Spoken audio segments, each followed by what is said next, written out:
Saya justru akan bertanya kepada kawan-kawan sekalian, berapa lama kawan-kawan masyarakat sipil memberikan persatuan nasional kepada Prabowo agar dia punya waktu untuk bisa mewujudkan janji-janjinya buat kesejahteraan rakyat?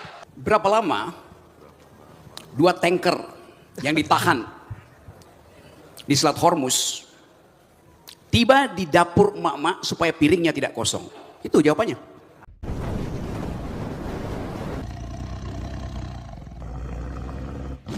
Gelitik tadi ada pertanyaan yang di luar teks ini.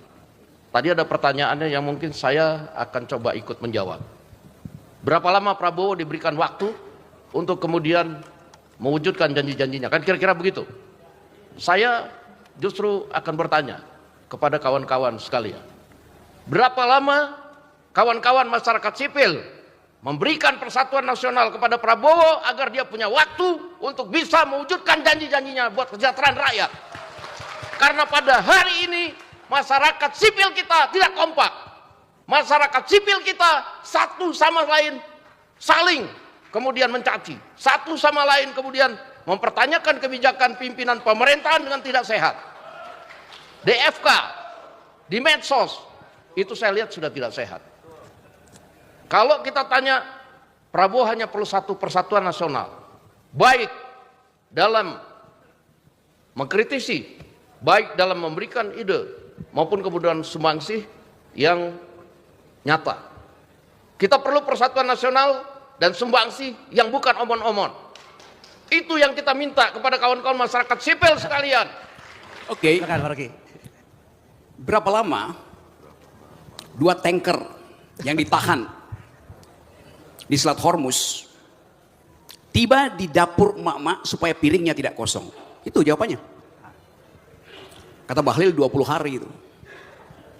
Tapi saya sering tidak percaya pada statistik yang diucapkan oleh kabinet.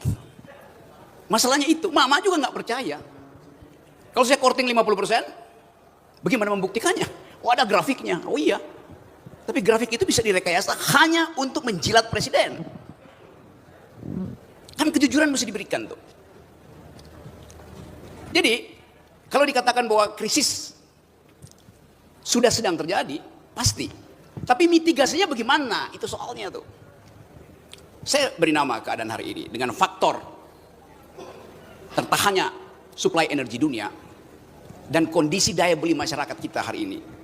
Kita ada di dalam keadaan the beginning of the end. Semua data sosiologi ada di situ. Kalkulasi politik ada di situ. Jadi kalau kita buka persoalan, dengan gampang kita tahu ada potensi kerusuhan politik di tingkat elit. Bayangkan misalnya kalau dia crossfire dengan 20 hari tidak tersedia BBM yang diklaim oleh Bahlil. Mudah. ITB bisa bikin modeling untuk uji itu. Bahwa akar ketiga dari 8 sama dengan 2. Karena 2 pangkat 3 adalah 8. Matematikanya ada di situ. Tapi kalau keadaan itu dihasilkan semata-mata dengan matematika statistik, semua variabel bisa berubah. Jadi kita ingin persoalannya terbuka itu. Dan saya anggap bahwa kabinet, menteri-menteri, sejumlah menteri lebih sibuk dengan public relation dirinya tuh. Tidak mau mendengar public opinion publik.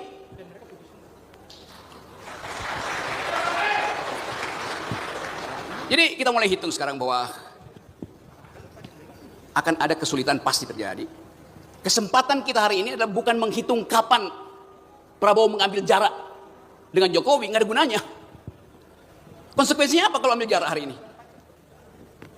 Jadi sebetulnya masalahnya adalah siapa yang mengintip untuk memanfaatkan keadaan yang penuh kegelisahan ini. Saya balik pada ide republik. Republik artinya ada percakapan publik. Di mana percakapan publik terjadi? Di dalam masyarakat sipil, bukan dalam masyarakat militer. Militer tumbuh dengan span of command. Tidak ada perdebatan dalam militer. Jadi sangat berbahaya kalau kultur military efisiensi itu dihasilkan dalam keadaan kegelisahan kita. Saya ingin supaya percakapan publik kembali diasuh oleh masyarakat sipil. Hanya dengan cara itu kita percaya demokrasi bisa dilanjutkan. Kita tahu bahwa politik adalah the art of the possible. Seni tentang yang mungkin. Saya rubah. Politics is the art of attacking the impossible. Bahkan yang tidak mungkin bisa kita atasi. Kalau ada situasi perdebatan publik yang dibuka itu. Jadi saya anggap bahwa Pak Prabowo ada dalam kegelisahan hari-hari ini. Pasti tercermin mungkin dalam bahasa tubuhnya, tercermin dalam ucapan-ucapan dia yang hati-hati. Terpaksa dia mesti hati-hati. Kenapa? Anggota kabinetnya tidak mampu untuk mengucapkan kejujuran pada publik. Jadi sekali lagi teman-teman, kita ingin agar supaya forum di ITB ini menjadi basis kita untuk mengukur siapa pemimpin yang boleh kita izinkan bertanding setelah badai ini berlalu. Saya ingin supaya ITB bikin filter.